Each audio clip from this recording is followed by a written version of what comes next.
దేవునికి స్తోత్రం. ప్రైజ్లాడ్ హల్లెలూయా. శబ్దం ప్రైజ్లాడ్ హల్లెలూయా. మరొకసారి నేను చదువుతాను చూడండి. రోమిలకు రాసిన పత్రిక 1వ అధ్యాయం 11వ వచనం.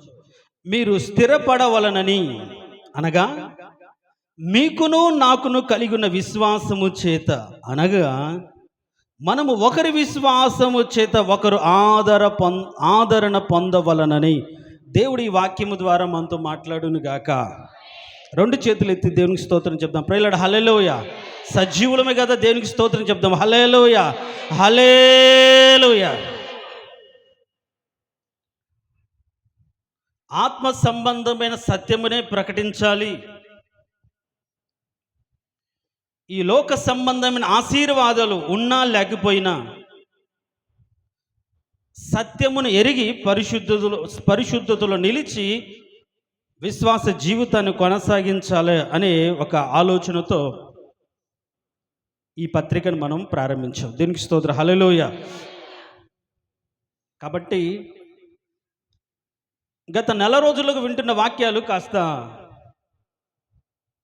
కొత్తగాను కొందరికి వింతగానే ఉండొచ్చు. ఒక వ్యక్తి అడిగాడు, అన్నా నిజంగా నీతికే బతికితే ఈ లోకంలో ఎవరన్నా సంతోషంగా ఉండేది అని అన్నా. నేనన్నాను, నువ్వు దేవుని నమ్ముకున్నది ఈ లోకంలో బతకడానికా పరలోకానికి వెళ్ళడానికా? అదేంటన్నా, ఈ లోకంలో కూడా మనం బతకాలి కదా. అంటే చాలామందికి పరలోకం అవసరం లేదు. ఈ లోకంలో బాగా ఉంటే చాలు. అందుకే దేవుడు, అందుకే భక్తి.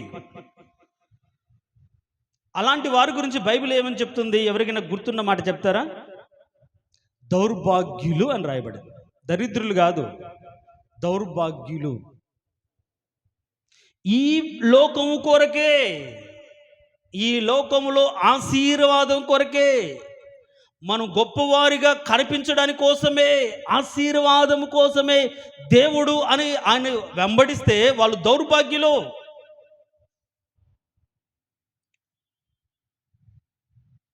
నువ్వు దౌర్భాగ్యుడిగా ఈ లోకంలో ఆయన అనుసరించడానికి లేదు.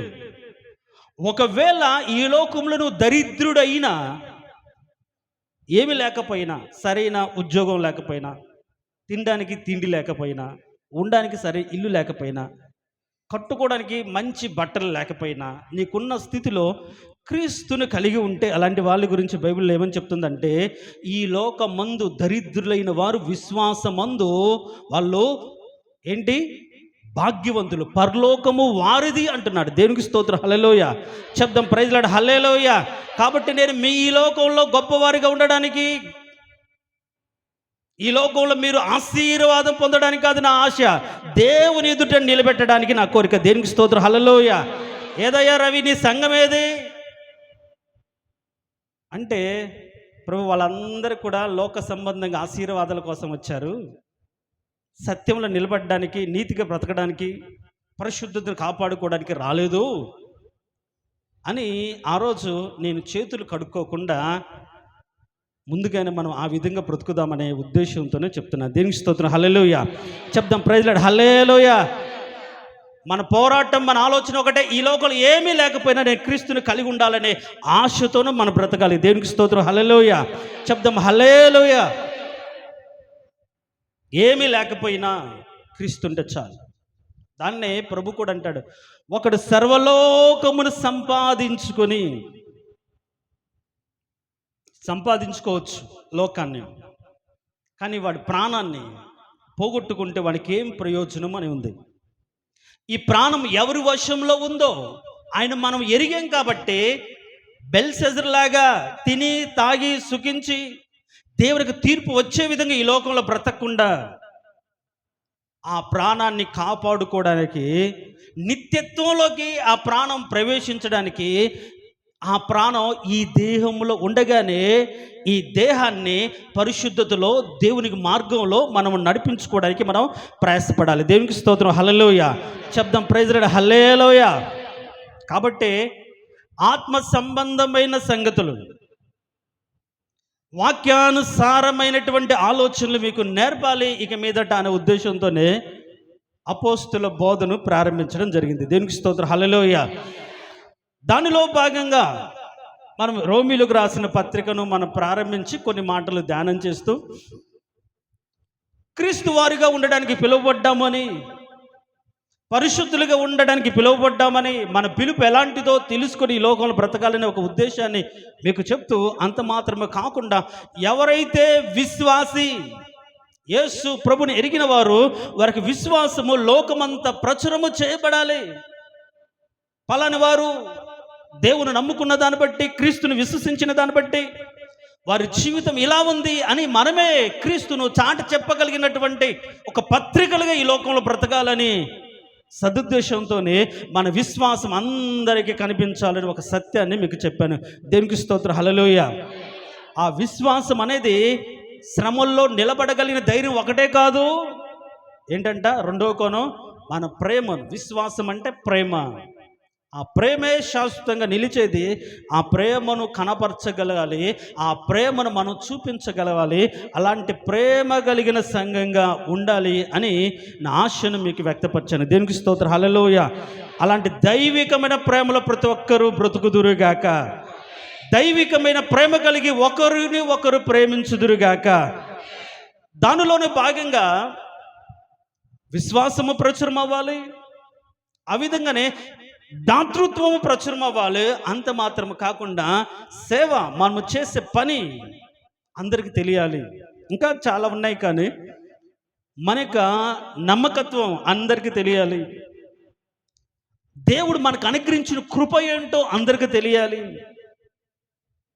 మనకి విధేయత, మనం ఎంతగా విధేయత కలిగి దేవుని అనుసరిస్తున్నాం అందరికీ తెలియాలి. ఇవన్నీ కూడా లోకంలో నీ అభివృద్ధి అందరికీ కనబడు నిమిత్తం అని తిమోతితో దేవుడు చెప్పినట్టుగా, ఏ అభివృద్ధి అది? ఆత్మీయంగా ఒక వ్యక్తి అభివృద్ధి చెందుతూనే ఆత్మలో రక్షించుకోగలుగుతాం. లోక సంబంధంగా అభివృద్ధి పొందొచ్చేమో, దాన్ని బట్టి ఏ వ్యక్తి కూడా పాపం నుంచి విడిపించబడి రక్షించబడడు. కాబట్టి మనం ఏ విధంగా అభివృద్ధి పొందాలంటే ఆయన రూపంలోకి, ఆయనే వచ్చి మన మధ్యలో నివసించదగినటువంటి ఆత్మ సంబంధమైన ఒక మందిరముగా మనం కట్టబడుచు, ఆయన పోలికలోకి మార్చబడే ఒక రోజు కోసం ఎదురు చూస్తూ, ఆయన వాక్యంలో సత్యంలో స్థిరపరచబడుతూ ఆయన సన్నిధిలో మనం బ్రతికేస్తూ మన విశ్వాసాన్ని కొనసాగించాలి. దేవునికి స్తోత్రం, హల్లెలూయా. సో దానిలో భాగంగా కొన్ని వారాలు సంఘములో చేర్చబడే విశ్వాసాలు ఏమి కనపరచాలి ఎదుటి వారి పట్ల, దేవుని పట్ల, తన పట్ల అనే కొన్ని మాటలు జ్ఞాపకం చేశాను. ఈరోజు ఇంకొక మాటను, అదేంటంటే ఒక దైవ సేవకుడి యొక్క కోరిక. ఏంటంటే దైవ సేవకుని కోరిక. పౌలు దైవ సేవకుడు. ఈ పత్రిక రాసింది ఎవరు? పౌలే కదా. అని ఆశ, ఆలోచన ఏంటంటే మీరు స్థిరపరచబడాలి. దేవునికి స్తోత్రం, హల్లెలూయా. మయా డబ్బు ఎందు స్థిరపరచబడాలి, ధనమందు స్థిరపరచబడాలి, ఆరోగ్యమందు స్థిరపరచబడాలి, సౌభాగ్యమందు స్థిరపరచబడాలి అనే ఆలోచనతో మనం ఉన్నామేమో. దేవుడు ఇస్తాడు. ఆత్మ వర్ధిల్లుచున్న ప్రకారం, ఆత్మీయంగా మనం వర్ధిల్లుచున్న ప్రకారం ఖచ్చితంగా అన్నీ మనకు వస్తాయి. మీరు అర్థం చేసుకోవాలి, పాయింట్ ఒకటే, మన నీతిగా బ్రతుకుతే అన్ని దేవుడు మనకు అనుగ్రహిస్తాడు. మనం నీతిగా బ్రతుకుతే మొదట ఆయన నీతిని వెతుకుతే అన్నీ అనుగ్రహిస్తాడు. మీకు ఎన్నోసార్లు చెప్పాను, ఆయన నమ్మి వదిలి వచ్చిన వారు, ఒంటరిగా ప్రారంభించిన అనేక మంది దైవ సేవకులు ఈ రోజులో కొన్ని వేల సంఘాలతో దీవించబడ్డారు. ఈ లోకంలో వాళ్ళ సౌభాగ్యాన్ని 100 ఫలం పొందిన వారే కదా. యేసన్న గారి గురించి మనం చెప్పుకుంటే ఆయన 7వ తరగతి 6వ తరగతి చదివాడు. ఇంకా చస్తాడు అనుకున్నప్పుడు వదిలేశారు. దేవుని మాట విని, వాక్యం విని, నమ్మకంతో ప్రార్థన చేసుకొని బలపరచబడి ఆయన స్తుతించడం ఆరంభించి ఆయన ప్రకటించడం ప్రారంభించాడు. ఒంటరిగా అందరూ వదిలిపెట్టారు. కానీ ఆయన మీద ఆధారపడి ఒంటరిగా వచ్చిన వాడు ఈరోజు ఏమయ్యాడు? వారు ఒంటరి వాడు 10,000 మంది అవుతారు. అవ్వలేదా? కొన్ని వేల సంఘాలు దీవించబడలేదా? ఆశీర్వదించబడలేదా? దైవిక సంబంధమైన ఆశీర్వాదం అతని మీద ఉంది. అంత మాత్రం కాదు, ఆ ఆశీర్వాదానికి పాలవునగుట్ల అనేకులు కూడా జనములు నీ వెలుగులోనికి వస్తారు. మన ఆశీర్వాదంలోకి జనాలు రావాలి, మన విశ్వాసాన్ని అనుసరించి వారికి మార్చబడాలి. అలాంటి కృపను పొందుకునేటట్లుగా మనము మార్చబడాలి. దేవునికి స్తోత్రం, హల్లెలూయా. భక్త సింగ్ గారు ఎన్ని శ్రమలు, ఎంత ఆవేదన, ఎంత దుఃఖం, ఎన్ని నిందలు, ఎన్ని అవమానాలు పొందారు. ఈరోజు దేశవ్యాప్తంగా, ప్రపంచవ్యాప్తంగా ఆయన సంఘాలు. దేవదాసయ్య గారు, ఇట్లా మనం ఎవరిని చూసినా సరే దేవుని నమ్మి, దేవుని మీద ఆధారపడి ఆయన కోసం బ్రతికిన వారు ఈ లోకంలో కూడా దీవించబడ్డారు. ఈ లోకానికి వారు ఆశీర్వాదకరంగా మార్చబడ్డారు.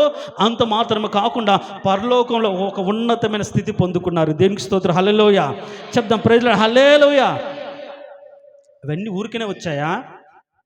వాళ్ళ జీవితంలో కొన్ని పోగొట్టుకున్నారు, కొన్ని వదులుకున్నారు. అది కుటుంబాలు కావచ్చు, బంధుత్వాలు కావచ్చు, రక్త సంబంధికులు కావచ్చు, పరిస్థితులు కావచ్చు, ఉద్యోగాలు కావచ్చు, ఏదైనా వదులుకొని ఆయన కోసం బ్రతికిన వారిని దేవుడు ఒంటరిగా వదిలిపెట్టలేదండి. అలా బ్రతికినప్పుడే ఈ లోకంలో నూరంతులు నిత్య జీవం మనం పొందుకుంటాం. దేనికి స్తోత్రం, హల్లెలూయా. పేతురు, యోహానులు కూడా వచ్చారు. అయ్యా, అన్ని వదిలిపెట్టుకుని, అందరిని వదిలిపెట్టుకుని, లోకాన్ని కాదనుకొని నీతో పాటు వస్తున్నామయ్యా, ఏంటి మాకు లాభం అంటే, ఈ లోకంలో నూరంతల ఫలం మీరు పొందుతారు. ఈ లోకంలో మన నూరంతల ఫలం ఏంటి అంటే, దేవుడు ఇచ్చే ఆధిక్యతలు, ఆశీర్వాదంలోకి అనేకులు నడిపించబడడం. కాబట్టి మన జీవితంలో కూడా అలాంటి ఒక దర్శనం కలిగి, అలాంటి ఒక తృష్ణ కలిగి మన విశ్వాసాన్ని కొనసాగించాలి. అంతే తప్ప ఏమి వదులుకోకుండా, దేనికోసం ప్రయాసపడకుండా, అన్ని కావాలంటే ఏమీ రావు, వచ్చాయి అనే భ్రమలో మనం బ్రతకూడదు. దేవునికి స్తోత్రం, హల్లెలూయా. చెప్దాం, ప్రైజ్ లార్డ్, హల్లెలూయా. సో వీటి అన్నిటిని బట్టి మనకు అర్థమవుతుంది ఒకటి ఏంటి అంటే, క్రీస్తు కోసం బ్రతికే వారిని దేవుడు వదిలిపెట్టాడు. వారిని ఈ లోకంలో నూరంతలుగా దీవిస్తాడు. ఇంకొక విషయం చెప్పనా, మన పాలనలో ఒక 50-60 ఏళ్ళ క్రితం యేసు ప్రభువుని నమ్ముకున్న కుటుంబాలు, అప్పట్లో అంత క్రైస్తవం లేదుగా, దేవుణ్ణి నమ్మి ఎరిగి ప్రకటించిన కుటుంబాలు ఇప్పుడు అత్యున్నతమైన స్థితిలో ఆశీర్వదించబడ్డాయి. దీనికి స్తోత్రం, హల్లెలూయా. అవునా కాదా? వాస్తవం అది. వాళ్ళ బిడ్డలు పిల్లలు కూడా, పిల్ల తరాలు కూడా దీవించబడ్డాయి. అట్లా ఆయన వదిలిపెట్టే దేవుడు కాదు, మనం నమ్మకంగా బ్రతికితే. ఎవరైతే దేవుని పట్ల నిజాయితీగా, నీతిగా, యథార్థంగా, సత్యాన్ని ప్రకటిస్తూ బ్రతుకుతారో వారిని మాత్రమే కాదు, వారి పిల్ల తరాన్ని కూడా దేవుడు జ్ఞాపకం చేసుకుంటాడు. దేవునికి స్తోత్రం, హల్లెలూయా. కాబట్టి మీరు ఆషామాషి భక్తి చేయమాకండి, ఆశీర్వాదాల కోసం భక్తి అసలు చేయమాకండి. బ్రతికిన క్రీస్తు చావైతే లాభం అన్నట్టుగా ఒక వైరాగ్యపూరితమైన భక్తి చేయాలి. కాంప్రమైజ్ భక్తి కాకుండా ప్రతిదానికి ఎక్కడంటే అక్కడ రాజీ పడిపోయి, లోకంతో రాజీ పడిపోయి, భర్తలతో రాజీ పడిపోయి, బంధువులతో రాజీ పడిపోయి, పద్ధతులతో రాజీ పడిపోయి, సాంప్రదాయాలతో రాజీ పడిపోయి, స్టేజ్లతో రాజీ పడిపోయి, వాళ్ళని సంతోషపెట్టి వీళ్ళని సంతోషపెట్టి నీ భక్తి దేవుని సంతోషపరచదు. రాజీ పడిన భక్తి మనకు కావాలి. దేవునికి స్తోత్రం, హల్లెలూయా. దేవుని కోసం బ్రతికే భక్తి మనకు కావాలి. దేవునికి స్తోత్రం, హల్లెలూయా. అలాంటి వారే క్రీస్తు వారు, అలాంటి వారే క్రీస్తు వారు. అలాంటి క్రీస్తు వారుగా పిలువబడిన సంఘం స్థిరపరచబడాలని దైవ సేవకుడిగా పౌలు కోరుకుంటున్నాడు. అందుకని మీరు స్థిరపరచబడాలి అని అంటున్నాడు. దేవునికి స్తోత్రం, హల్లెలూయా. చెప్దాం, ప్రైజ్ లార్డ్, హల్లెలూయా. అనేకమైన ఆలోచనలు నా మదిలో ఉన్న ఈరోజు కొన్ని మాత్రమే. స్థిరపరచబడడం అనేది పక్కన పెడతాడు. అసలు ఎందుకు ఒక వ్యక్తి స్థిరపరచబడలేకపోయాడు ఇప్పటి వరకు? ఇన్ని సంవత్సరాల జీవితాల్లో మనం పాటలు పాడంగా స్థిరపరచు వాడవు అని, ఏదైనా చేయగలిగినావు దేవుడు అని, ఎందుకు మన జీవితాలు స్థిరపరచబడక ఇంకా అదే స్థితిలో ఉండిపోయి, తెలుగులో సామెత ఉంది కదా, ఎక్కడ వేసిన గొంగలు అన్నట్లుగానే అట్లానే ఉండిపోయి, మన జీవితంలో ఆయన జరిగించిన కార్యం ఎప్పుడో 25 ఏళ్ల క్రితం దేవుడు ఇంత అద్భుతం చేశాడని చెప్పిన క్రియ ఇంకంతకు తప్పి ఇంకేది మన బ్రతుకులో కార్యం లేదు, ఎదుగు బొదుగు లేదు. ఎందుకట్లా? ఆ స్థిరమైన విశ్వాసం లేకుండా పోయింది అని ముందుగా మనల్ని పరిశీలించుకుంటే అప్పుడు మనం ఏ విషయంలో మనం స్థిరపరచబడాలి, వాక్యానుసారంగా ఏ విధంగా స్థిరపరచబడాలి, దేవుడు స్థిరపరిచేవి ఏంటి, మనము స్థిరపరచుకోవాల్సింది ఏంటి అనే సత్యాన్ని మనం గ్రహించగలుగుతాం. దేవునికి స్తోత్రం, హల్లెలూయా. స్థిరపరిచే విషయంలో దేవుడు నాకు ఇచ్చిన తలంపులు రెండే. ఒకటి, కొన్ని మనము స్థిరపరచుకోవాలి, కొన్ని దేవుడు స్థిరపరుస్తాడు. ఏంటంటే కొన్ని మనము స్థిరపరచుకోవాలి, కొన్నిట్లో స్థిరంగా ఉండాలి, కొన్నిటిని దేవుడు మన జీవితాల్లో వాటిని ఎస్టాబ్లిష్, బైబిల్లో ఎస్టాబ్లిష్ అని రాయబడింది, కన్ఫర్మ్ అని రాయబడింది ఇంగ్లీష్ కొన్ని చోట్ల. వాటిని కన్ఫర్మేషన్ చేస్తాడు, వాటిని మన జీవితాల్లో రూఢిపరుస్తాడు, వాటిని అనుగ్రహిస్తాడు. ఇంతకు నేను అంటాను, ఎందుకు ఏదైనా స్థాపించబడలేదు, ఎస్టాబ్లిష్ అంటే స్థిరపరచబడలేదు, కార్యము జరగలేదు, ఎవరి జీవితంలో అలా జరగవు అనే మాటని కానీ మనం ముందుగా జ్ఞాపకం చేసుకుంటే ఒక మాట చూద్దాం. చూడండి, సామెతల గ్రంథం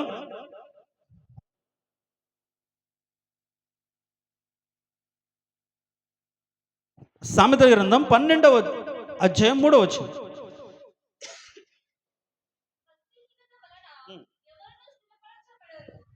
చాలు ఆ పాయింట్ చాలు. సామెతల గ్రంథం 12:3 వచనంలో భక్తిహీనత వలన ఎవరును స్థిరపరచబడరు. స్థిరపరచబడకపోవడానికి గల కారణం ఏంటి అంటే భక్తిహీనత. సో ఇన్ని సంవత్సరాల మన విశ్వాస జీవితంలో భక్తిహీనత ఉంటే అలాంటి భక్తిహీనులు దేవుడు స్థిరపరచడు, వాళ్ళు స్థిరపరచబడరు. భక్తిహీనులను దేవుడు భక్తిహీనత వలన ఎవరును స్థిరపరచబడరు అని మనం చదివారు.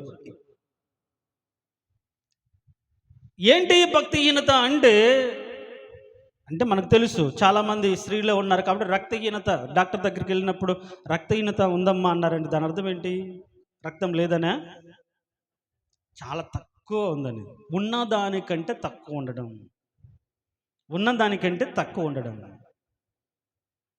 అంటే దేవుడు కోరుకున్న దానికంటే, దేవుడు ఉండమన్న దానికంటే, దేవుడు చేయమన్న దానికంటే, దేవుడు ఆశించిన దానికంటే, దేవుడు చెప్పిన దానికంటే, దేవుడు నిర్ణయించిన దానికంటే తక్కువగా ఉంటే అది భక్తిహీనత. మన భక్తిహీనతగా తక్కువ భక్తి ఉండకూడదు. అందుకని బైబిల్లో ఆయన తోచినప్పుడు తక్కువగా మనకు అనిపిస్తాయి. అదేంటి? ఏదైనా మన నడక, మన ప్రవర్తన, మన పరిశుద్ధత, మన యథార్థత, మన నీతి, మన సత్కార్యములు ఏవైనా సరే ఆయన తూచినప్పుడు, ఆయన చూసినప్పుడు, ఆయన చెప్పిన దానికి సరిపోవాలి. అలా కాకుండా ఆయన కొలనూను లేకుండా ఏంటి మట్టపు గుండు మన మధ్యలో వేసినప్పుడు, కొలిచినప్పుడు, అడుగులు లెక్కించినప్పుడు, మనం పరిశీలించినప్పుడు, మనం పరిశోధించినప్పుడు మన బ్రతుకులో తక్కువగా కనిపించే అనుకోండి తెలిపోతాం. అందుకనే బుక్కవాని తైలంలో చచ్చినీగలు పడితే అని దాని కింద అంటే బుద్ధిహీనత ఘనతను తేలగొట్టేస్తుంది అంటుంది. బుద్ధిలో కాస్త హీనత ఏముందిలే, చేయొచ్చులే. బిలాము బుద్ధిహీనుడు, డబ్బును చూసి దేవుడు వద్దనుకున్నాడు. ఆకాను బుద్ధిహీనుడు, బంగారును చూసి, శాపగ్రస్తం అని చూసి దేవుని మాటను లేకపోతే దైవ సేవకుని మాటను ధిక్కరించాడు. గేహాజీ కూడా అలాంటే భక్తిహీనుడే.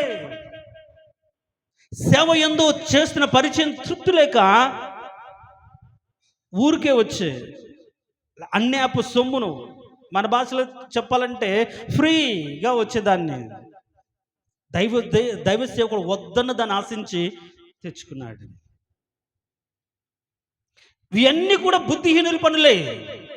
అంటే మన జీవితంలో మీరు గుర్తుపెట్టుకోవాలి, దేవుడు ఆశించిన స్థాయిలో, కోరుకున్న స్థాయిలో, ఆయన నిర్దేశించిన మార్గంలో నువ్వు సరిగా సక్రమంగా నీ అడుగులు వేస్తూ ఆయన అనుసరించగలిగితే అప్పుడు షబాస్ అంటాడు. లేదనుకోండి, వీళ్ళు ఇన్ని సంవత్సరాలుగా నన్ను అర్థం చేసుకోలేదు, ఇన్ని సంవత్సరాలుగా నా అడుగు జాడలనే గుర్తించలేదు, ఇన్ని సంవత్సరాలుగా సత్యాన్ని గ్రహించలేదు, సత్యాన్ని గ్రహించకపోతే వాళ్ళు స్వతంత్రులకు ఏ విధంగా మార్చబడతారు, ఏ విధంగా విడిపించబడతావు అని ఆయన బాధపడుతూనే ఉంటాడు. కాబట్టి హీనమైన భక్తి చేయమాకండి, నామకార్థమైన భక్తి చేయమాకండి, బ్రతుకు కోసం దేవుని సన్నిధికి రామాకండి. ఆయన్నే కోరుకొని దేవుని ఎద్దుకు రావాలి. దేవునికి స్తోత్రం. హల్లెలూయా చెప్దాం, ప్రైజ్ లార్డ్, హల్లెలూయా. రెండు చేతులే చెప్దాం, ప్రైజ్ లార్డ్, హల్లెలూయా. ఉన్నా లేకపోయినా సరే ఆయనే కావాలన్నట్లుగా దేవుని ఎద్దుకు రావాలి. యోబులాగా ఉన్నప్పుడు ఒక విధంగా, శ్రమలు వచ్చినప్పుడు ఒక విధంగా, సనిగి నసిగి కొనిగ భక్తి కాదు. ఏ స్థితిలోనైనా సరే నా దేవుడు నాకు తోడుగా ఉన్నాడనే ఆసక్తి కలిగి, దేవుని మీద నమ్మకం కలిగి, ఆయన చేయగలుగుతాడని నిరీక్షణతో భక్తి చేయాలి. దేవునికి స్తోత్రం. ప్రైజ్ లార్డ్, హల్లెలూయా. ఏమని చెప్తుంది వాక్యం అంటే, భక్తిహీనత వలన ఏం చేయబడతారు? ఎవరు కూడా స్థిరపరచబడరు. భక్తిహీనతను బట్టి కయ్యూను భక్తిహీనుడు. దేవుడు తన తమ్ముని యొక్క బలిని అంగీకరించాడు, తన బలిని అంగీకరించలేదని ఈయన ఏం చేశాడు? ద్వేషం పెంచుకున్నాడు, కోపం పెంచుకున్నాడు. అందుకనే ఈ భక్తిహీనుల గురించి బైబిల్లో చాలా మాటలు ఉంటాయి. ఒక మాట చూద్దాం, చూడండి. ఎలాంటి వాళ్ళు అంటే, సామెతల గ్రంథం 3వ అధ్యాయం అనుకుంటాను.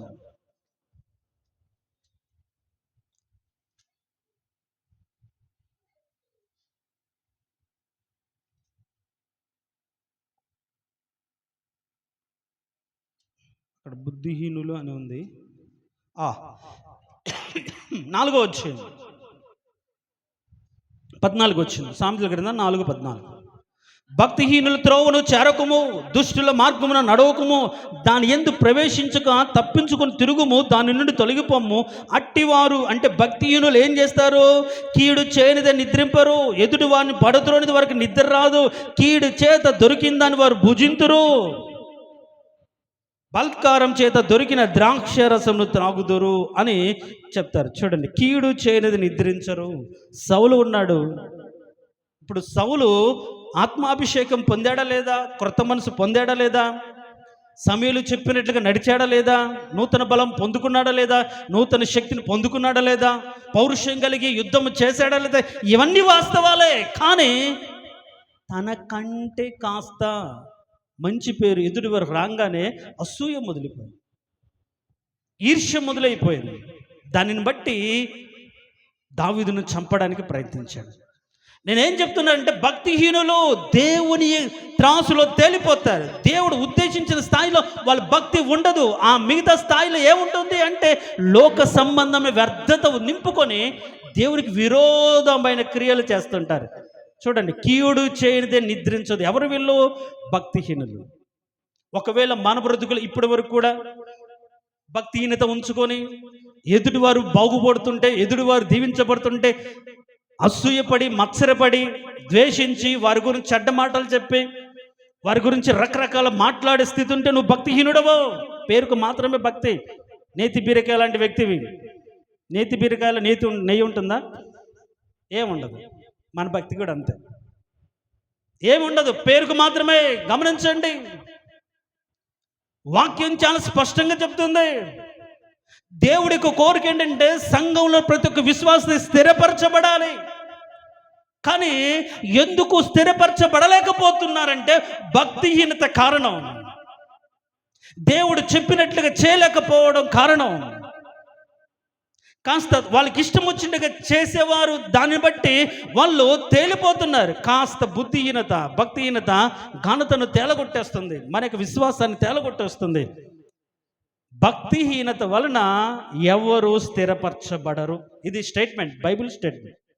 నువ్వు ఇప్పటికీ ఒక స్థాయిలో స్థిరపరచబడకుండా, ఒక స్థాయిలో ఎదగకుండా అదే స్థితిలో ఉన్నావంటే నీ బ్రతుకులు ఏముంది అని అర్థం? భక్తిహీనత. అంటే దేవుడు చెప్పినట్లుగా కాకుండా నీకు ఇష్టం వచ్చినట్టుగా భక్తి చేసే స్థితి అది. దేవుడు కోరుకున్నట్లుగా కాకుండా, దేవుడు నడిపించినట్లుగా కాకుండా, నీకు నచ్చినట్లుగా, నీకు తోచినట్టుగా నువ్వు భక్తి చేస్తే నువ్వు భక్తిహీనుడవు. మనం ఆయన చెప్పినట్లుగానే మనం చేయాలి, ఆయన చేయబడినట్లుగానే మనం బ్రతకాలి.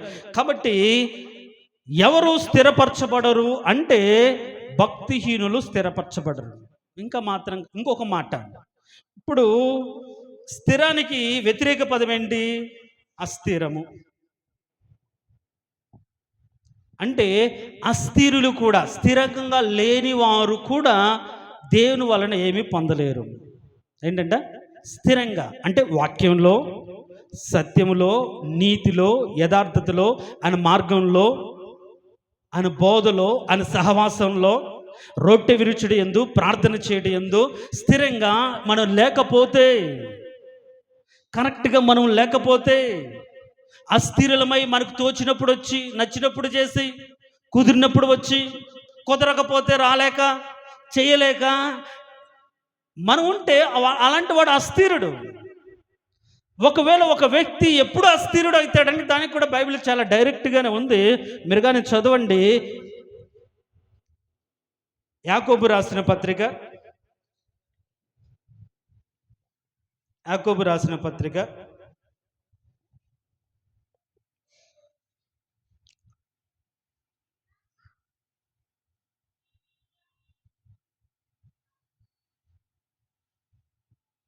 ఏం చెప్పారమ్మా ఇప్పుడు? చూడండి, అస్థిరుడు ఎవడు అంటే 7వ వచనం, మొదటి అధ్యాయం 7వ వచనం. అట్టి మనుష్యుడు ద్విమనస్కుడై తన సమస్త మార్గములందు అస్థిరుడు కనుక ప్రభు వలన తనకేమైనా దొరుకునని తలంచుకొనరాదు. దేవునికి స్తోత్రం. హల్లెలూయా. అందరం 2 చేతులు చెప్దాం. ప్రైజ్ లార్డ్, హల్లెలూయా. ప్రైజ్ లార్డ్, హల్లెలూయా. అట్టి మనుషుడు అంటే ఎలాంటి మనుషుడు? పై వచనం చదవండి. అయితే అతడు ఏమాత్రము సందేహింపక విశ్వాసంతో అడగవలను. సందేహించువాడు గాలి చేత రేపబడి ఎగిరిపడుదు, సముద్ర తరంగమును పోలి ఉండును. సందేహించువాడు ద్విమనస్కుడు. ఏంటంట? సందేహించువాడు అంటే అనుమానించువాడు ద్విమనస్కుడు.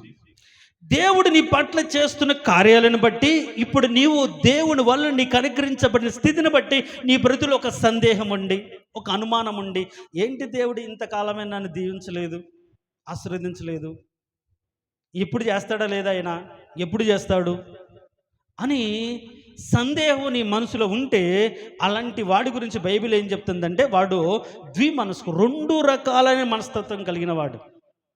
2 రకాల ద్విమనస్కుడు అంటే 2 మనస్తత్వం కలిగిన వాడు.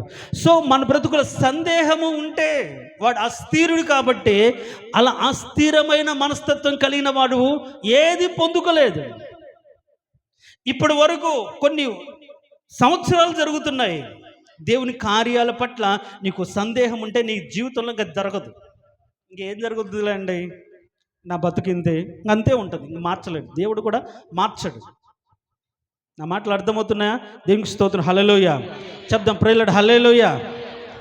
నీ బ్రతుకులో ఒక సందేహం ఉండి, నువ్వు ఎదుర్కొంటున్న సమస్యలో, బాధలో, ఇరుకులో, ఇబ్బందులలో, దుఃఖంలో, ఎలాంటి స్థితిలో అయినా సరే ధైర్యము లేకుండా, నిరీక్షణ లేకుండా, విశ్వాసము లేకుండా ఒక సందేహం ఉంటే నీకేమీ జరగదు. నా బతికి ఇంతే, అంతే. అందరూ అంటారు కదా, తదాస్తు దేవతలు అంటారు కదా. తదాస్తు దేవతలు ఉన్నారు లేదు, కానీ నీవే ఆ స్థితిలో ఉంచుకున్నావు అంతే. సందేహపడుతున్నావు, ఆయన కార్యాల పట్ల సందేహపడుతున్నావు, ఆయన వాగ్దానం పట్ల సందేహపడుతున్నావు, ఆయన శక్తి పట్ల నువ్వు సందేహపడుతున్నావు. ఏమే నా శక్తి తక్కువైనదా అని దేవుడు అంటున్నాడు. నా బాహుబలం ఏమైనా తక్కువైందా? శూన్యంలో సృష్టిని చేసిన దేవుడండి. మనం చూస్తున్న ఈ మహా ఆకాశ విశాలం ఆయన చేతి పనులే కదా. అలాంటి సర్వశక్తిమంతమైన దేవుణ్ణి ఎరిగిన నీవు ఆయన చేసే పనుల విషయంలో ఏమాత్రము సందేహం ఉండినా ఏం కలుగుతుంది? వాడు సమస్తమైన పనులలో అస్థిరుడు కనుక వాడు ఏదైనా పొందుతాను అని అనుకోరాదు. ఇంకా నో డౌట్ అక్కడ చాలా క్లియర్గా ఉంది. వాడు తలంచరాదు, ఏమైనా దొరుకునని తలంచరాదు అంటుంది. తనకేమైనాను దొరుకునని తలంచరాదు. ఈ రోజుల్లో చాలామంది ఒక పక్క అవిశ్వాసము, ఒక పక్క అపనమ్మకం, ఒక పక్క సందేహం ఉంచుకొని దేవుని వెంబడిస్తూ ఉంటారు. ఒకవేళ కార్యం జరిగితే దేవుడి కృపను బట్టి చేశాడంట, లేకపోతే దేవుడి చిత్తం కాలేదు. దేవుని చిత్తం కాలేదు నువ్వు ఎట్లా డిసైడ్ చేస్తావు? నువ్వు అడిగావా? దేవుడు నీతో చెప్పాడా ఇది నా ఇష్టం లేదని? మనకు చేతగాక, మనం అడగడం చేతగాక, కనిపెట్టి ప్రార్థించడం చేతగాక, ఒళ్ళు వంచి దేవుని సన్నిధిలో ప్రభువా నా స్థితిలో నేను ఏం చేయాలో అడగడానికి చేతగాక, ఇవన్నీ కూడా ఒళ్ళు బరువు చేష్టాలు అంతే. తిని ఎంతసేపన పడుకుంటారు, ఎంతసేపన టీవీల దగ్గర కూర్చుంటారు, ఎంతసేపన మొబైల్ ఫోన్ చూస్తారు. 1 గంట దేవుని సన్నిధిలో కనిపెట్టి ప్రార్థన చేయడానికి వాళ్ళకి టైం దొరకదు. రోజంతా రీల్స్ చూస్తారు, షార్ట్స్ చూస్తారు. వాళ్ళ జీవితం గురించి ఒక నమ్మకం వాళ్ళ బ్రతుకులు ఉండదు. దేవుడు ఏం చేశాడు, నువ్వు ఏం అడిగావు, ఏం దేవుని సన్నిధిలో కనిపెట్టావు, ఏం అడిగావు దేవుని సన్నిధిలో? 1 గంటకైనా ప్రార్థన చేస్తే కదా నీ బతుకును మార్చడానికి. నేను ఎంతోమంది చెప్పాను, నీ బతుకు మార్చబడాలంటే కనీసం 1 రోజైనా మనస్ఫూర్తిగా ఉపవాస ప్రార్థన చేయి. నేను చెప్పిన వాళ్ళలో ఎవరు అట్లా చేసినట్లుగా అయ్యా అన్న నేను చేశాను అన్నట్లుగా నాకు చెప్పలేదు. వాళ్ళు చేసిన సందర్భాలు నాకు అనిపించలేదు. ఎట్లా జరుగుతాయి మన జీవితంలో కార్యాలు? ఎలా చేస్తాడు దేవుడు? సందేహించవాడు సముద్ర తరంగాన్ని పోలుని గాలికి రేపబడి అటు ఇటు కాసేపు లోకం దేవుడు. ఇక్కడ ప్రార్థన చేయమని చెప్తారు, వాళ్ళ ప్రయత్నంలో వాళ్ళు చేస్తూ ఉంటారు. దేవుని మీద నమ్మకం ఉండదు. అందుకనే విశ్వాస మూలము కానిది పాపము. నువ్వు నమ్మకం లేకపోతే నువ్వు పాపం, అంతే. నువ్వు పాపం చేసిన వాడు అంతే. చెప్పుకున్నాం మనం. ఆసా అనే వ్యక్తి దేవుని మీద నమ్మకం ఉంచకుండా సిరియా రాజు మీద ఆధారపడి సహాయం కోరడాన్ని దేవుడు తప్పుపట్టే ఇది మొదలుకొని నీ బ్రతుకులు యుద్ధాలే కలుగుతాయని చెప్పాడు. సందేహం, దేవుని బలం మీద నమ్మకం లేకపోవడం ఎంత దారుణమండి. సర్వశక్తి కలిగిన దేవుడు అని నమ్మి నీ సమస్యలో నీ బాధల్లో ఆయన చేస్తాడని నమ్మకం విశ్వాసం నీకు లేకపోవడం ఎంత దారుణమైన ఆలోచన ఇది. మనకు అర్థం కావట్లేదా ఆయన ఎలాంటి దేవుడో, కానీ నీ స్థితి ఏంటో. కాబట్టి మన జీవితంలో మన బుద్ధిహీనత ఉంటే ఏ విషయంలో వాడు స్థిరపరచబడ్డు 1, 2 సందేహం ఉంటే వాడు అస్థిరుడు కాబట్టి వాడు బ్రతుకులు ఏది దొరకదు. ఒకవేళ ఈ రోజు నువ్వు మందిరానికి వచ్చినా, ఎన్ని సంవత్సరాలు నువ్వు మందిరానికి వచ్చినా, ఎంతకాలం నువ్వు భక్తి చేసినా, నీ బ్రతుకులో ఒక అనుమానం, నీ బ్రతుకులో ఒక సందేహము, నీ బ్రతుకులో ఒక సెకండ్ థాట్ అని ఉంచుకొని వచ్చినంత కాలం ఏది కూడా దొరకదు. అది నేను నా మాట కాదు, వాక్యమే చెప్తున్నాను. అతడు ఏదైనా దొరుకునని తలుంచుకొనరాదు. నీ బ్రతుకుల సందేహం వస్తాయి, రాకుండా ఉంటాయా? ఏమని చెప్తాడు? ఒక మాట చదువుతాం చూడండి. అదే రోమిలకు రాసిన పత్రిక 4వ అధ్యాయం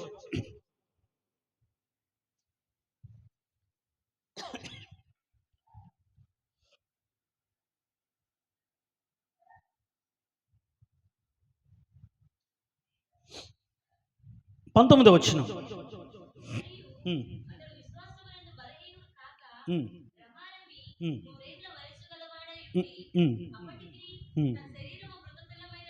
అప్పటికి తన శరీరం మృతతుల్యమైనట్లును శార గర్భమును మృతతుల్యమైనట్టును ఆలోచించను గాని అవిశ్వాసం వలన దేవుని వాగ్దానం గురించి సందేహింపక దేవుని మహిమపరిచి ఆయన వాగ్దానము చేసిన దాన్ని నెరవేర్చుటకు సమర్థుడని రూఢికి విశ్వసించి విశ్వాసం వలన బలం పొందెను. దేవునికి స్తోత్రం. హల్లెలూయా చెప్దాం. Praise Lord. హల్లెలూయా.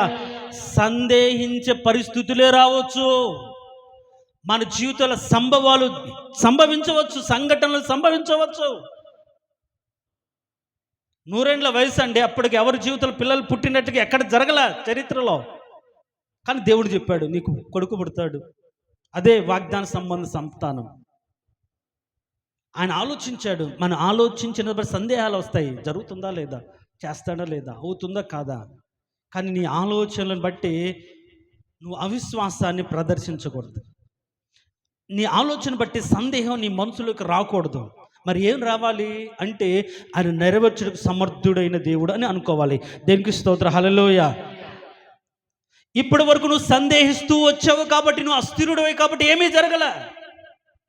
బైబిల్ అది చాలా స్పష్టంగా చెప్తుంది. నువ్వు అస్థిరుడివైతే నువ్వు అడుగు, కానీ ఆయన ఇచ్చే విషయంలో సందేహంతో నువ్వు అడిగితే, ఆయన చేసే విషయంలో నువ్వు సందేహంతో ఉంటే దేవుడు నీకు ఏది చేయడు. కానీ సందేహాలు వస్తాయి. మనం సందేహించి అనుమానించే పరిస్థితులు మన జీవితంలో కలుగుతాయి. ఎదుట అంతా కూడా ఏమీ ఉండదు, శూన్యంగానే ఉన్నట్టుంటుంది. ఎదుట ఎర్ర సముద్రము, వెనక ఫరో సైన్యము, చుట్టూ కూడా అరణ్యము. అసలు దారి ఉందనేది మనకు అక్కడ సందేహమే, అర్థం కాని పరిస్థితి. బైబిల్ ఏం చెప్తుందంటే ఆయన అడుగు జాడలు సముద్రములో ఉండెను అని రాయబడింది. దేవునికి స్తోత్రం, హల్లెలూయా. అవి గుర్తింపబడక ఉండెను అని రాయబడింది. కానీ విశ్వాసంతో మీరు సాగిపోవడం ఎందుకు ఆలోచిస్తున్నారని ఒక అడుగు ముందుకు వేయగానే ఏం జరిగింది? దారిచ్చి.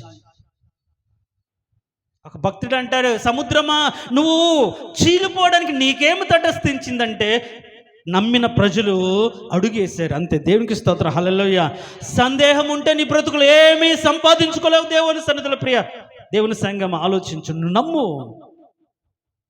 దేవుడు ఏం చేస్తానని చెప్పాడో అది చేస్తాడు అని నమ్ము. ఇంక ఎలాంటి సెకండ్ థాట్ ఎవరు ఎన్ని చెప్పినా లేదు, నా దేవుడు చేస్తాడు అంతే, నా దేవుడు చేస్తాడు అంతే. ఈ మధ్యకాలంలో ఒక చిన్న షార్ట్ వీడియో చూసాను. ఆమె ఒక డాక్టర్ గారు సాక్ష్యం చెప్పిన వీడియో మీరు విన్నారు. లైక్ నేను గ్రూప్లో కూడా పోస్ట్ చేశాను. కరోనా టైంలోనో ఎప్పుడో ఆమె ముసలామె, దాదాపుగా 65 ఏళ్ళ వయసు ఉంటుంది. కుమార్తెకు బాగలేదు, హాస్పిటల్కి తీసుకొచ్చి ఎమర్జెన్సీగా ఆపరేషన్ చేయాలమ్మా, దాదాపుగా 2 లక్షలు కూడా ఖర్చు అవుతాయి అంటే ఆమె అంటది, మీరు మొదలు పెట్టండి అయ్యా, నేను రేపటిలోపు తెస్తాను. రేపులోపు ఎట్లా చేస్తామమ్మంటే నా దేవుడు అరేంజ్ చేస్తాడు అన్నదంట. ఈ డాక్టర్ అమ్మ క్రిస్టియన్ కాబట్టి పాపం ఆలోచిస్తుంది, ఎట్లా చేస్తుంది అని ఎక్కడికి వెళ్తుంది అనుకుంటే ఎక్కడికి పోలే. కుమారుడు ఐసీయూలో ఉంటే ఈమె ఒక మూల చూసుకుని అక్కడ కూర్చుంది అంతే. కన్నీటితో ప్రార్థన చేస్తుంది. ఆమె మధ్యాహ్నం వచ్చి చూస్తుంది, ఆమె ఎవరి దగ్గరికి వెళ్ళిందో ఎవరి దగ్గరికి పోలే. సాయంత్రం వచ్చి చూస్తుంది, ఎవరి దగ్గరికి పోలే. కూర్చొని తిండి లేదు, నీళ్ళు లేవు, ఏమీ లేవు, కూర్చొని ప్రార్థన చేస్తూనే ఉంది. ప్రార్థన చేస్తుంది, ప్రభువా నేను నిన్నే నమ్ముకుని ఉన్నాను, నువ్వే నా పట్ల కార్యం జరిగించు ప్రభు అని కూర్చుంది. రాత్రి 9 అయింది, పోలేదు. రాత్రి 11 అయింది, పోలే. ఏమో డాక్టర్ ఆమె డ్యూటీ ముగించుకొని మధ్యరాత్రి వెళ్ళిపోయింది. మళ్ళీ ఉదయాన్నే ఎర్లీ మార్నింగ్ వచ్చింది, ఆమె అప్పటికి పోలే. అదే ప్లేస్లో కూర్చొని ప్రార్థన చేస్తున్నది. పాపం ఆమె ప్రార్థన చూసి ఈ డాక్టర్ అనుకుందంట, వాళ్ళ ఆయనకి చెప్పకుండా ఆమె దగ్గర గాజులో ఏవో పెట్టి ఒక 1,00,000 రూపాయలని అది కవర్ చేద్దాం. ఇంత నమ్మకంతో దేవుణ్ణి ప్రార్థన చేస్తుంది. ఆమె నమ్మకం ఒమ్ము కాకుండా దేవుని విషయంలో నేను ఏదో ఒక సాయం చేద్దాం అనుకుండేది. ఆ రోజు సాయంత్రం మధ్యాహ్నం లోపు డబ్బులు కట్టాలి. ఉదయం అయిపోయింది, మధ్యాహ్నం అయింది. ఇంకా మధ్యాహ్నం అయిన తర్వాత ఆ పెద్ద డాక్టర్, ఆ డాక్టర్ యొక్క ఓనర్, అంటే హాస్పిటల్కి ఓనర్, ఆమెకి ఆ డాక్టర్ గారి దగ్గరికి వెళ్ళి ఈమె చెప్పాలనుకుందండి, మేడం ఆమె పరిస్థితి ఇది, ఆమె అంత కట్టలేదు, ఇదిగో నేనే నా దగ్గర ఉన్న గోల్డ్ అమ్మి 1,00,000 రూపాయలు తెచ్చిస్తాను, అందరితో అడ్జస్ట్ అవ్వండి అని చెప్పాలని సిద్ధపడి సాయంత్రం 3 గంటలప్పుడు డాక్టర్ దగ్గరికి వెళ్తే ఈమె మాట్లాడక ముందే ఆ డాక్టర్ గారు అన్నారంట, మేడం ఈరోజు మా నాన్న చనిపోయిన రోజు, సో ఆయన నామం పేరిట ఆయన జ్ఞాపకార్థంగా ఏదైనా ఒక మంచి పని చేయాలి కాబట్టి ఈరోజు నిన్న ఐసీయూలో చేర్చబడ్డారు కదా ఒక ఐస్ పేషెంట్, ఆమెకు ఆ కుమారుడికి ఫ్రీగానే ట్రీట్మెంట్ ఇవ్వాలనుకుంటున్నాను అన్నాడంట. దేనికి స్తోత్రం, హల్లెలూయా చెప్దాం, ప్రజలు హల్లెలూయా. ఆమె ఇంకా అక్కడే ఉంది. ప్రార్థన చేస్తూనే ఉంది. ఇప్పుడు ఈమెలో ఒక విశ్వాసం బలపడింది. ఇంతగా నమ్మితే దేవుడు వదిలిపెడతాడా? 24 అవర్స్ ఆమె దేవుని సన్నిధిలో కూర్చొని ఉందండి. నా బిడ్డను బతికించయ్యా. ఎవరు బతికిస్తారు? ఎవరు బతికిస్తారు? నువ్వు తప్ప నాకెవ్వరు దిక్కులేరు. నువ్వే సహాయం చేయి, నువ్వే సహాయం చేయి, నువ్వే సహాయం చేయి. ఆ మాట తప్ప ఇంకేమీ లేదు. ఎవరిని అడగల, ఎవరి దగ్గరికి పోలా, దేవుని సన్నిధిలో కూర్చుంది అంతే. ఆ రోజు సాయంత్రం 3 గంటలకల్లా దేవుడు ఆమె కార్యాన్ని జరిగించాడు. దేనికి స్తోత్రం, హల్లెలూయా. ఇప్పుడు ఈమె వెళ్ళి ఆమె తట్టి లేపి, అమ్మా ధైర్యంగా ఉండు, నీ నీ నీ కుమార్కి డబ్బులు దేవుడు అరేంజ్ చేశాడంటే నాకు తెలుసు, నా దేవుడు నమ్మకమైన దేవుడు. దేనికి స్తోత్రం, హల్లెలూయా. మనమైతే ఏం చేస్తాం? ఎంతగా అసలు ఎందుకు ఇలాంటి నా స్థితి కలగజేస్తాం? ఎంతగా దేవుడు చెప్పుతాము, ఎంతగా దేవుని ప్రశ్నిస్తామో. మనము ఆ సతమతమవుతున్న స్థితిలో దాన్ని భరించలేక, ఆయన మీద కోపం కాదు, బాధ. ఆ బాధలో ఎంతగానో ప్రశ్నిస్తామో, ఎంతగా మన హృదయంలో ద్వేషిస్తామో. నాకే ఎందుకు ఈ స్థితి కలగజేసావు ప్రభువా? లోకంలో భయంకరంగా పాపములు బతుకుతున్న వాళ్ళు బాగున్నారు కదా ప్రభా, విచ్చలేడిగా జీవితాన్ని జీవిస్తున్నారు, సుఖంగా బతుకుతున్నారు కదా ప్రభా. నీకోసం నీతిగా బ్రతుకుతుంటే, నీకోసం అన్ని కట్టుకొని దీనుడిగా బ్రతుకుతుంటే నాకే ఎందుకు ప్రభా, నాకే ఎందుకు ప్రభా అని ఎంతగా దేవుణ్ణి మనం ప్రశ్నిస్తాము. కానీ ఆమె అట్లా ప్రశ్నించను. అయ్యా నువ్వు నా దేవుడు, నా దగ్గర లేదు, కానీ నువ్వు పేదవాడివి కాదు కదా, నువ్వు ఇవ్వగలిగిన దేవుడు కదా, నాకు సంబంధం లేదు, నా బిడ్డ నువ్వు కాపాడు, నువ్వు ఇవ్వు అని కూర్చుంది. దేనికి స్తోత్రం, హల్లెలూయా.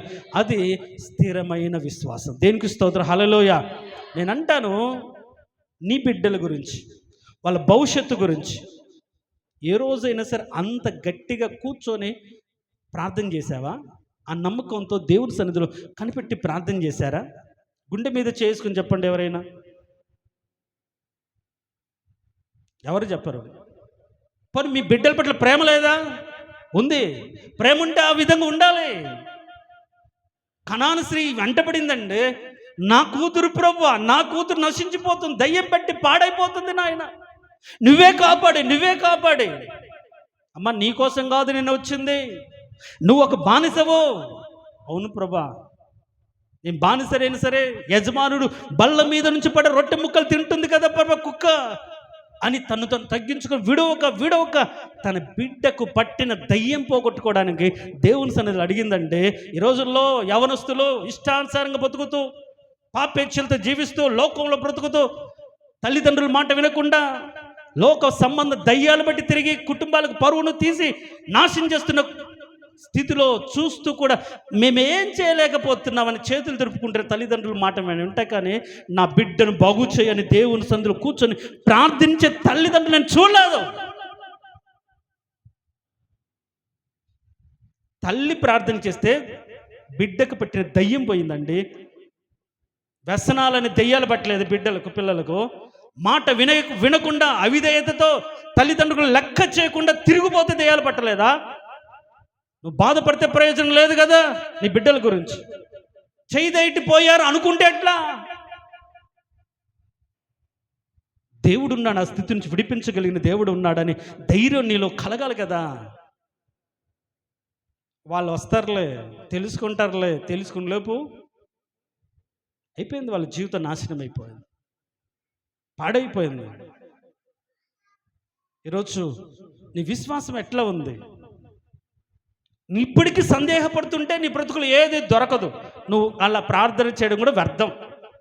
నీ డైరెక్ట్గా చెప్తున్నా, అయ్యా నా కుటుంబాన్ని కాపాడు, నా బిడ్డని కాపాడు, మా ఆయన్ని కాపాడు. ఒట్టిదే. నీకు భక్తి ఉంటే, ప్రేమ ఉంటే కూర్చుంటావు దేవుని సన్నిధిలో, నమ్మకంతో దేవుని సన్నిధిలో అడుగుతావు. ఏదైనా సరే ప్రభు నువ్వే చేయగలిగిన దేవుడు అయ్యా, నా కుటుంబ పక్షాన ఈ కార్యం మీరు జరిగించండి అని విశ్వాసంతో కూర్చుంటాం. ఆ నమ్మకం నీ విశ్వాసాన్ని కలగ చేయాలండి. అబ్రహాం విషయంలో సందేహాలు వచ్చాయి. ముసలితనం తనకు అర్థమైపోతుంది, శరీరం మృతుల మీద కర్ర పట్టుకుని నడిచే వయసు, శారా గర్భం కూడా మృతతుల్యం అయిపోయింది. ఆలోచనలు వచ్చాయి, ఎవరికైనా చెప్పినా నవ్వుతున్నారు. కానీ పరిస్థితులను బట్టి మనం దేవుని నమ్మకూడదు. మన అనుభవాన్ని బట్టి మనం దేవుని నమ్మకూడదు. ఎవరో చెప్పిన దాన్ని బట్టి దేవుని నమ్మకూడదు. ఎవరి జీవితంలో జరిగిన దాన్ని బట్టి మనం దేవుని నమ్మకూడదు. ఆయన చేయగలిగిన సమర్థుడని మనం దేవుణ్ణి నమ్మాలి. దేవునికి స్తోత్రం. హల్లెలూయా చెప్దాం. Praise Lord. హల్లెలూయా. అస్థిరతను బట్టి, అస్థిరుడు అయితే సందేహాన్ని బట్టి నువ్వు ప్రతిదానికి చేస్తాడో లేదో, ఉంటుందో జరుగుతుందో లేదో అనుకుంటూ అనుమానంతో నువ్వు ప్రార్థన చేస్తే ఏది నీ బ్రతుకులు పొందుకోలేవు. అలా అస్థిరతను బట్టి మనం ఉంటే ఏది పొందుకోలేము. భక్తిహీనతను బట్టి ఏది కూడా మన బ్రతుకులో స్థిరపరచబడదు. కాబట్టి మనము మన బ్రతుకులు మొదట స్థిరపడాలి అంటే మన బ్రతుకుల్లో ఉన్నటువంటి ఈ బుద్ధిహీనతను, లేకుంటే ఆ భక్తిహీనతను, ఈ అస్థిరతను మనం తొలగించుకోవాలి. దేవునికి స్తోత్రం. హల్లెలూయా చెప్దాం. Praise Lord. హల్లెలూయా. ఒక మాట చదువుదాం చూడండి. తీతుకు రాసిన పత్రికలో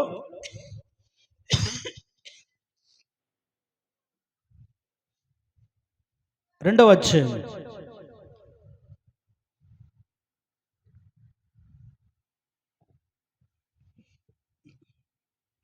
2వ అధ్యాయం 12వ వచనం.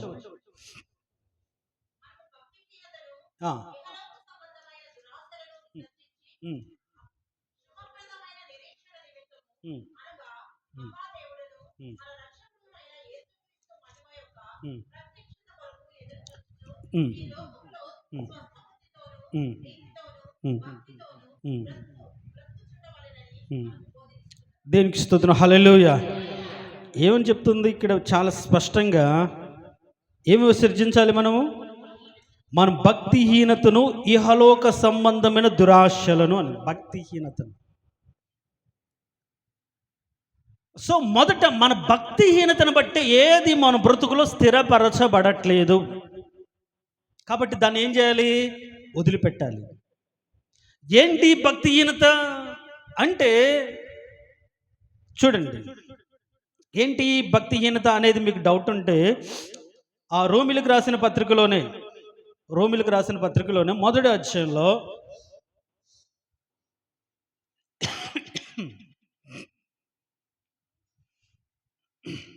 18వ వచనంలో ఒక మాట ఉంటుంది. దుర్నీతి చేత సత్యమును అడ్డగించు మనుషుల యొక్క సమస్త భక్తిహీనత మీద అని రాయబడింది. సో భక్తిహీనత దేన్ని అడ్డగిస్తుంది? సత్యమును అడ్డగిస్తుంది. ఏం చేస్తుంది భక్తిహీనత? సత్యమును, వాస్తవాన్ని, నిజాన్ని, యథార్థతను, పరిశుద్ధతను అడ్డగిస్తుంది. ఎట్లా అడ్డగిస్తుంది ఇది భక్తిహీనత అంటే? దుర్నీతి చేత అడ్డగిస్తుంది. ఫర్ ఎగ్జాంపుల్, బిలాం ఉన్నాడు. బిలాం గురించి రాయబడిన మాట, దుర్నీతి వలన కలుగు బహుమానాన్ని ప్రేమించి అని బాలాకు అనుగ్రహించి బహుమానం. మనకేమో అది అక్రమంగా, అప్పనంగా, ఎవడో ఏదో చేస్తే ఇస్తాను అన్నదాన్ని అది ఎక్కడ నీతియుక్తంగా, విస్తారమైన సంపద కంటే నీతిమంతునికి కలిగిన కొంచెమే మేలు అనే మాట మన బ్రతుకులో ఉంటే, లోకంలో గొప్ప గొప్ప బిల్డింగ్లు, డబ్బు, ధనం లేకపోయినా నీతిమంతుని కలిగిన కొంచెమే ఆ భక్తి చాలనే మాటను ఆధారం చేసుకొని చాలామంది బ్రతుకుతారు. కానీ మనకేం కావాలి? విస్తారంగా కనిపించాలి, గొప్పవారికి కనిపించాలి. దానికోసమే ఏదో ఒక విధంగా సంపాదించాలని ఆరాటపడుతుంటారు. ఆ సంపాదనలో సత్యాన్ని పక్కన పెట్టి దుర్నీతిని ఆశ్రయిస్తారు. ఎప్పుడైతే దుర్నీతిని ఆశ్రయిస్తారో సత్యాన్ని అద్దగించి భక్తిహీనత మన కుటుంబాలు, మన బ్రతుకులు చేరి మనము పైకి భక్తిగా ఉండి దేవుని యొక్క శక్తిని ఎరగని వారిగా బ్రతుకుతూ ఉంటాం. భక్తిహీనత ఏం చేస్తుందంటే పైకి భక్తి గల వారిగా ఉండి దేవుని యొక్క శక్తిని ఎరగకుండా ఉంటాం. గేహాజీ అదే చేశాడు కదా. దేవుని శక్తిని దేవుడు పోషించువాడని ఎరగల, సేవల సంతృప్తి లేదు, అరకొరికి బ్రతుకులు, అరకొరికి కానుకలు. ఎట్లా బతుకుతున్నారు? కుటుంబాన్ని పోషించుకోవడానికే కావచ్చు, తన కోసమేది కాదుగా. ఆయన పరిగెత్తుకుంటూ వెళ్ళి నయమాను యొక్క ఆ డబ్బు కావచ్చు, బంగారు షీనారు వస్త్రాలు తెచ్చుకోవడానికి గల కారణం తన కోసం కాదు, కుటుంబం కోసమే. కానీ కుటుంబం కోసమైనా అక్రమంగా, అన్యాయంగా, దుర్నీతి పరంగా సంపాదించేది అది క్షేమాన్నివ్వదు. అది ఏ రోజైనా సరే అది నష్టాన్ని, కష్టాన్ని, శాపాన్ని, వేదననే గురి చేస్తూ ఉంది. దుర్నీతి వలన భక్తిహీనత మన బ్రతుకులో పెరుగుతుంది. ఏంటి భక్తిహీనత అంటే, ఇప్పుడు చూడండి ఏం జరుగుతుంది. భక్తిహీనత ఎవరి జీవితాల్లో ఉంటే ఎలా ఉంటుందో చూడండి. ఆ మొదటి అధ్యాయం, రోమిలకు రాసిన పత్రిక, భక్తిహీనత కలిగిన వారి జీవితాల్లో నేను చదువుతా 28వ వచనం. భక్తిహీనత కలిగిన వారు తమ మనసులో దేవునికి చోటునియ్యనొల్లని వారు. తర్వాత అట్టివారు చూడండి, సమస్తమైన దుర్నీతి చేతను, దుష్టత్వము చేతను, లోభము చేతను, ఈర్ష్య చేతను నిండుకొని మత్సరము, నరహత్య, కలహము, కపటము, వైరమను వాటితో నిండుకొనిన వారై కొండెగాండ్రు, అపవాదకులు, ద్వేవదేశకులు, హింసకులు, అహంకారులు, బింకములాడువారు, చెడ్డ వాటిని కల్పించేవారు, తల్లిదండ్రులకు అవిధేయులు, అవివేకులు, ఇంకా ఏంటి, మాట తప్పువారును, అనురాగ రహితులు, నిర్దయులు. ఏంటంట, ఈ దుర్నీతి మన బ్రతుకులకు వస్తే ఏం చేస్తుందంటే ఈ భక్తిహీనతను కనపరుస్తుంది. ఏంటి ఈ భక్తిహీనత అంటే, వారు దేవునికి చోటు ఇవ్వనివ్వకుండా, సత్యానికి చోటు ఇవ్వనివ్వకుండా, యథార్థతకు చోటునివ్వకుండా ఏం చేస్తుందంటే, ఇప్పుడు మనం చెప్పుకుంటున్నామే, భ్రష్ట మనసు కలిగి దుష్టత్వం ఉంటుంది వాళ్ళ బ్రతుకుల్లో, లోపం ఉంటుంది వాళ్ళ బ్రతుకులో, ఈర్ష్య ఉంటుంది వాళ్ళ బ్రతుకులో, మత్సరం ఉంటుంది, నరహత్య, కలహము, కపటము, వైరముతో నిండుకొని ఉంటారు. నేనంటాను, ఒకవేళ ఇక్కడ చెప్పబడిన ఏ లక్షణాలు ఉండినా, మత్సరం ఉందా, నువ్వు భక్తిహీనతవే, భక్తిహీనత కలిగిన దానివే. కపటం ఉందా, వైరం ఉందా, తల్లిదండ్రులకు అవిధేయతలుగా ఉంటున్నారా, పెద్దలను గౌరవించకుండా ఉంటున్నారా, లోభముందా, ఇవన్నీ కూడా భక్తిహీనతకు సంబంధించినవే. పైకి భక్తి, లోపల దానికి ఆ స్థాయి లేదు. మిగతాది ఏముందంటే ఇవే: మత్సరము, ద్వేషము, అసూయ, తర్వాత కింద ఏంటి, కలహము, కపటము, దేవద్వేషకులు, తర్వాత చెడ్డ వాటిని కల్పించువారు, మాట తప్పువారు, వాళ్ళలో అనురాగరహితులు, ప్రేమ ఉండదు, ఏమీ ఉండదు, కానీ అందరూ ఒకటే చోట ఉంటారు. మన బ్రతుకులో అలాంటి స్థితి ఉంటే దేవుడు ఎట్లా దీవిస్తాడండి? భక్తిహీనత ఉంటే వాళ్ళు స్థిరపరచబడరు. కాబట్టి అందుకనే పౌలు చెప్తున్నాడు తీతుకు రాస్తూ, మన సమస్తమైన భక్తిహీనతను విసర్జించాలి, వదిలిపెట్టాలి. నేను ఒకవేళ ఏంటయ్యా భక్తిహీనత, ఏంటి విసర్జించాలంటే, ఈ భక్తిహీనత దుర్నీతిని ముసుగు కలుపుకొని, స్వనీతనే ఆలోచన నింపుకొని, హృదయంలో ద్వేషము, అసూయ, కపటము, కలహము, వైరముతో నింపుకొని, పైకి భక్తి ముసుగు పూసుకొని బ్రతికే స్థితి భక్తిహీనతే. ఆ భక్తిహీనతను బట్టి బ్రతుకులో ఏది పొందుకోలేవు, దేవుని చేత నువ్వు స్థిరపరచబడలేవు. సౌలు ఆ భక్తిహీనత ముసుగులో ఉన్నాడు. పొడవడానికి బల్లి విసిరినవాడు అమావాస్య రాగానే వాళ్ళు భోజనం చేస్తున్నప్పుడు, ఏడి ఎస్ఏ కుమార్ రాలేదండి భోజనానికి, నువ్వు తరుముతుంటే ఎట్లా వస్తాడు? తరిమింది మర్చిపోతారా? చంపడానికి బల్లి విసిరింది మర్చిపోతాడా? పళ్ళు నూరి అసూయతో విషపు చూపులు చూపిన వాడు మర్చిపోతాడా? ఏటి రాలేదు అంటాడు. చూడండి, అది అందరి ముందు వచ్చి కూర్చుంటే వాళ్ళ ముందు ప్రేమ వలకబోస్తుంది, ఏడి అన్నట్టుగా. కానీ ఒంటరిగా ఉన్నప్పుడు చంపాలనే కోపం, మనం చదువుకున్న మొదట్లోనే, అట్టివారు పడద్రోయినది నిద్రపోరు, వాళ్ళని బాధ పెట్టనది నిద్రపోరు, భక్తిహీనుల మార్గాన్ని వెళ్ళొద్దు. ఏంటి వాళ్ళంటే, ఎదుటి వారిని పడద్రోయాలి, ఎదుటి వారిని నాశనం చేయాలి, ఎదుటి వారిని ఒకవేళ బాగుపడినా ఓర్చుకోలేకపోయిన స్థితి. ఈ రోజుల్లో ఎక్కడుంది భక్తిహీనత అంటే, విశ్వాసంలోనే ఉంది. భక్తిహీనతను బట్టి ఎవరు స్థిరపరచబడరు.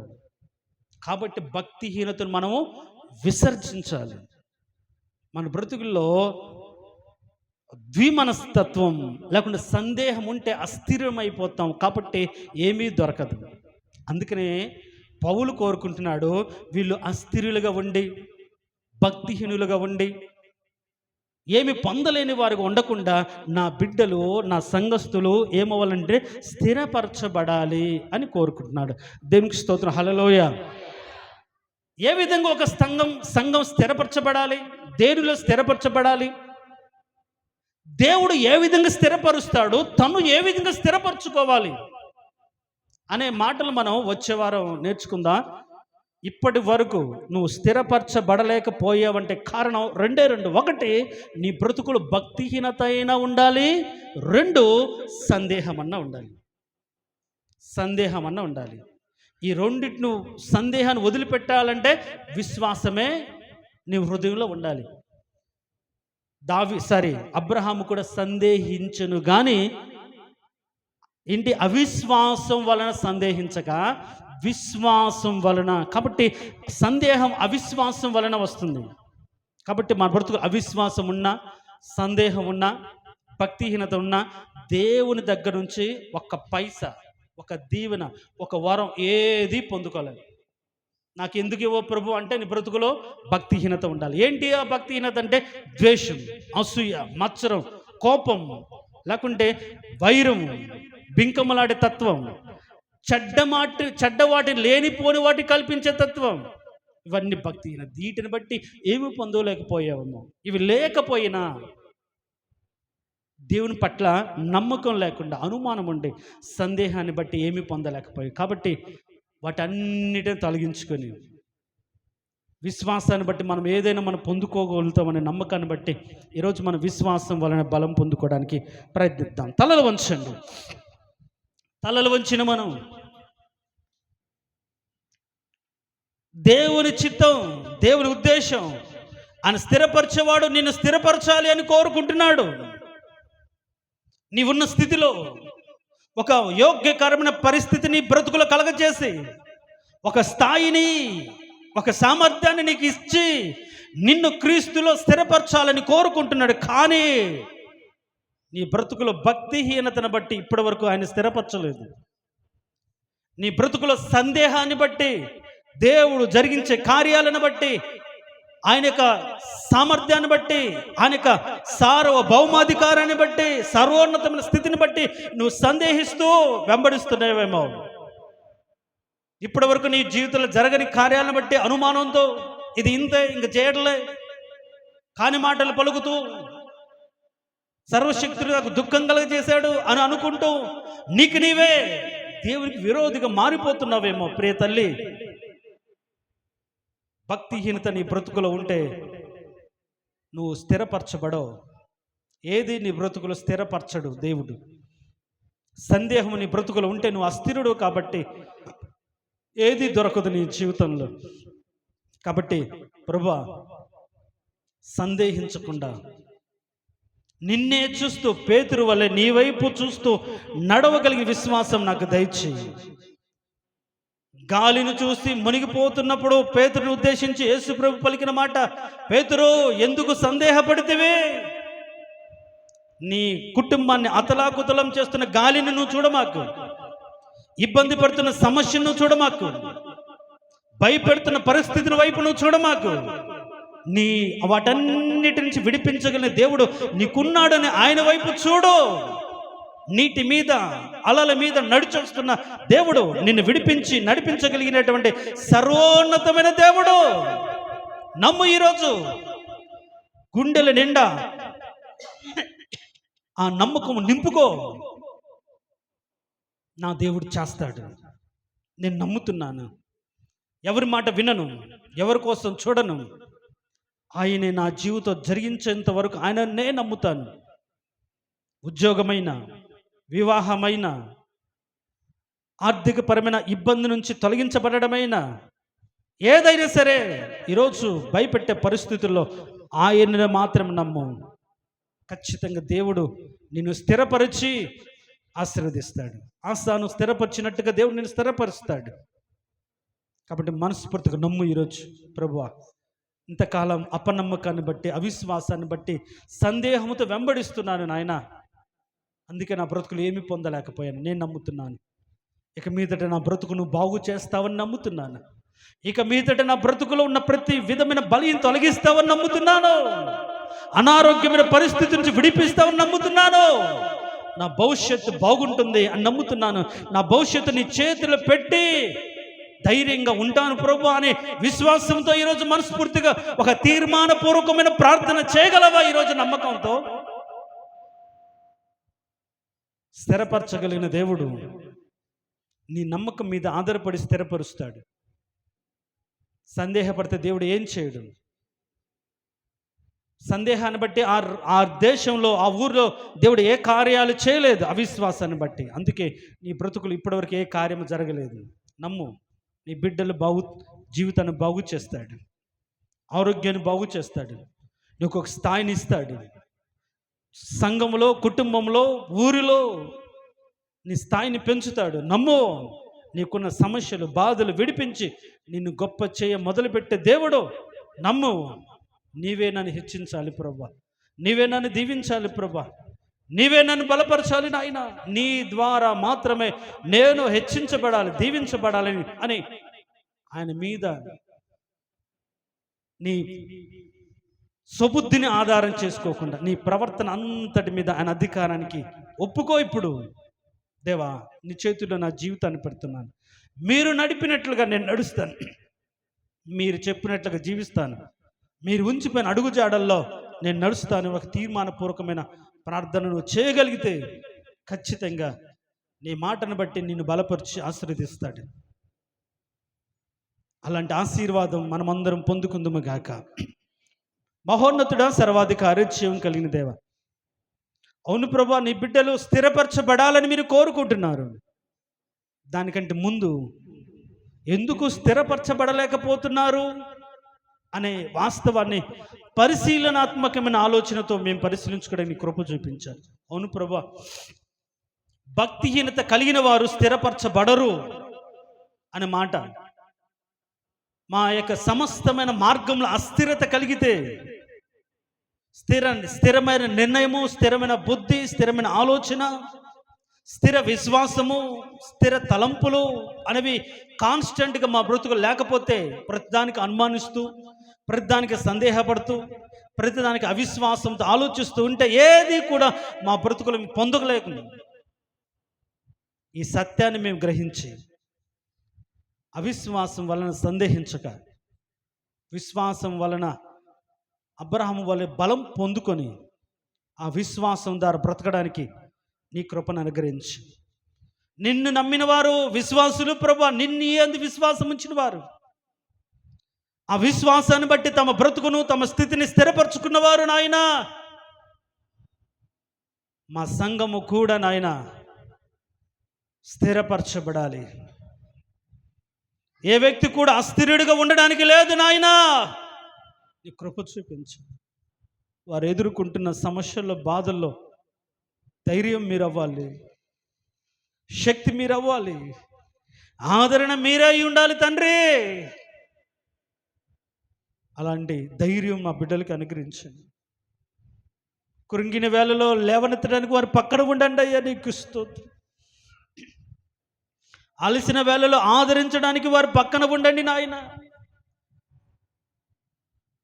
యెరూషలేము నుండి ఎరుగో దిగిపోతున్న వాడిని మీరు ఆదరించినట్టుగా, దొంగల చేత చిక్కబడిన వారిని, కొన ఊపిరితున్న వారిని మీరు పరామర్శించినట్టుగా నాయన, నిన్ను కాదనుకొని నీ సత్యాన్ని వదిలిపెట్టి నీ మార్గంలో నడవకుండా వాళ్ళని నచ్చినట్టుగా బ్రతుకుతూ, భక్తిహీనతను బట్టి ఉద్యోగంలో స్థిరపడక, ఆరోగ్యం స్థిరపడక, కుటుంబం కుదుటపడక, ఏది వారి బ్రతుకుల్లో స్థిరంగా ఉంచుకోక బాధపడుతూ, ఎప్పుడు ప్రభా నాకు ఒక స్థితి నాయన, ఎప్పుడు ప్రభా నా కుటుంబంలో క్షేమము, ఎప్పుడు ప్రభా నా కుటుంబంలో ఆనందము నాయన అనుకుంటున్న వారి జీవితాలను నీ కృపలో జ్ఞాపకం చేసుకో. అవిశ్వాసాన్ని తొలగించండి నాయన. నీ విశ్వాసము ద్వారా వారిని స్థిరపరచు. విశ్వాసం లేకుండా నేను చూడడం అసాధ్యం, నీ ఎదుకు రావడం అసాధ్యం, నీకు ఇష్టడిగా ఉండడం అసాధ్యము నాయన. ఆ విశ్వాసమే అవిశ్వాసం అయితే ఇంక మా బ్రతుకులు ఏం దొరుకుతుందయ్యా? అవిశ్వాసాన్ని బట్టి సందేహంతోనే నిన్ను వెంబడిస్తుంటే మా బ్రతుకులు ఏమి జరుగుతుంది ప్రభువా? ఇలాంటి